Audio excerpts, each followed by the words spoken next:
Welcome back. I'm Robert Hawthorne, And I'm Michael Walter. and we're here today to talk about how to market yourself and how to find jobs that might not be published.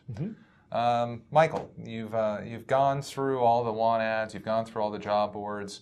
Is that 100% of all the jobs that are available out there? Wow, that's a great question. Educated guess, I would say maybe it's 70% of jobs out there. Actually, surprisingly, only about 40% of all jobs are posted. And that includes if you go to Indeed or Simply Hired and you do a complete search, they only have about 40% of all the jobs that are out there. And one of the reasons for that is that companies have had cutbacks in human resources and their recruiting budgets, so they just don't have the money to put out there in the postings anymore. So the question is, I want to get in on those other 60% of the jobs. How do I find them? How do I market myself? Right.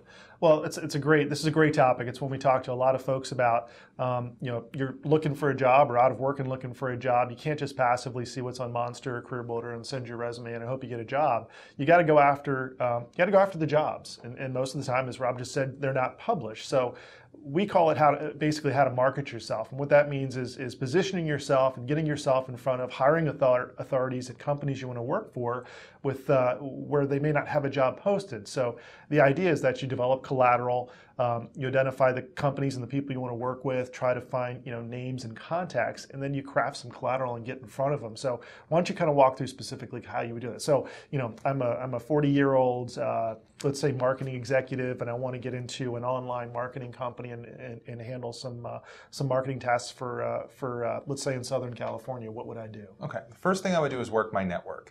There's lots of clients that you've done projects with, you've had former bosses that you stay in touch with. Really anyone from your professional network that you can send out an updated resume, an email saying, you know anyone who's hiring in the marketplace, that sort of thing. So let's assume you've done that and that's an easy call, that's an easy email, you don't have to put too much thought into it. You've worked through your network then. Then you almost have to think of it like you're trying to build a client base. Who do you want to go to work for? What are 10 companies in Southern California in the marketing space that you want to go to work for?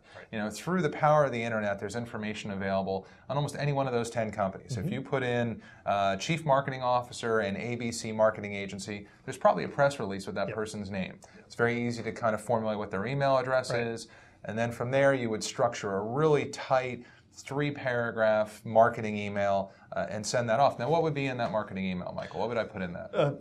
I would simply just state what my qualifications are and why I'm suitable for working for your company in a specific job. I mean, like you said, 3 paragraphs. Make it short but powerful. Summarize, what I've done, what I can do for them, and why I'm qualified for the job. So, literally something along the lines of, I've had 10 years of marketing experience working for online gaming companies. Excel at developing strong marketing campaigns and managing people and driving results. And maybe these are some of the results. But really just a condensed 3-paragraph version of your resume that really drives home why you're qualified. You're trying to get this person's interest. Right. And then in addition to that, you want to try and find a commonality. If they belong to a same LinkedIn group, or if they belong to the same Association of Southern California Marketing Professionals, or you've done a project for a client of theirs today. Find something that can intrigue them, that shows that you're not some complete stranger, but through 6 degrees of separation that you might know each other, and that'll warm things up. Because you don't know if these folks have a job opening or not. You're just trying to get in there for a cup of coffee, a meeting, and then see where things go from there. So people buy from who they like, so find some sort of a connection with that person. And more often than not, if they're not hiring someone, they probably know 10 other people in the same space or the same industry or other company. So like you said, it's just building out that network. If you can get in front of as many people as possible this way, you're going to increase your odds of landing a job sooner versus later. So in reality, it's direct marketing of myself. Absolutely. Right. And what do we like in direct marketing? We like things that sell, words that sell. We like things that are familiar to us. So we're trying to kind of show the folks that those are the avenues you want to pursue a little bit. Absolutely. What else could someone do? Well, I mean, certainly, finding the folks that you work for at companies and emailing, like you said. But I would also looked at LinkedIn. I think LinkedIn's a tremendous tool. We use it extensively in our businesses. We network, and you should be too if you're not. And probably a lot of you are. But there's for any industry, there's probably 100 or 50 forums that talk about specific parts of your industry. People are having conversations. People that are both employed and not employed, but probably for the most part employed. So you can get on to places like that, whether it's LinkedIn or Yahoo or other other forums or groups and start chatting with people and getting yourself out there. I mean, the number of people that you can touch through an online forum like that, like a business community like LinkedIn, is tremendous, and you certainly can build your network. People always ask me, what do I do with LinkedIn? What do I do with the groups? I belong to 20 groups in LinkedIn, and that's great. There's 1,000 other people, but how do I connect with those folks? So there's two ways that you could do it. One would be to write some content. Yep. Maybe you find an article that relates to Southern California advertising, and you comment on it. Right. And then all of a sudden people will say, all right, who's this guy who just wrote this? And they look at your profile, and they see that you're available. Or secondly, this is something we could discuss whether you should do or not, but put that you're available. Absolutely. I'm available for project work or full-time work, transitioning. Some might think that's a little, too aggressive, but I think, put it out there. Let everyone in your group know that you're on the market and you've got a great background, and check out my LinkedIn profile. Absolutely. 100% agree. Yep. What about using Facebook? Is there any value in that? It's hit or miss. If you use it professionally and you have a professional Facebook page set up specifically for business networking, I could see that. I think LinkedIn is a better tool for that.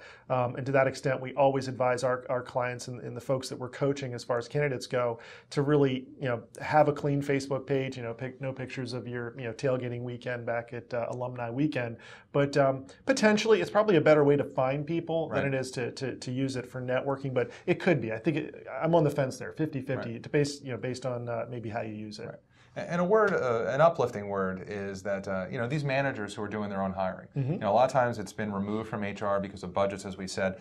A manager doesn't want to bother interviewing 20 people. Right. They want to hire the right person, but they want the path of least resistance. So if you stumble across one of these unpublished jobs that just comes open, and you forge some sort of relationship with the hiring manager over the phone and you interview, they might not want to see 5 or 6 other people. That's true. They just might want it off their plate, and then they'll put you back to HR. You'll get your background check done. You'll have an offer. So. It may seem like a shot in the dark, but your odds of getting a position if you find those unpublished jobs, if you have a manager who's overworked doing their regular job and then trying to hire some folks, you might just have a much easier path than going through an ad that HR would run. Yeah, and sitting next to 100 other people looking for the same role. Exactly. It's good stuff. So the net result is to have a dedicated marketing program of yourself. Find places you want to go to work for, use your network, and have a very tight message when you reach out to folks. Right. And if you want some help, obviously we can help you out through the coaching we do, because we help folks all the time with this. As well as writing LinkedIn profiles. There you go. Great. All right. Tune in next time. Thanks. Thank you. Bye. Bye.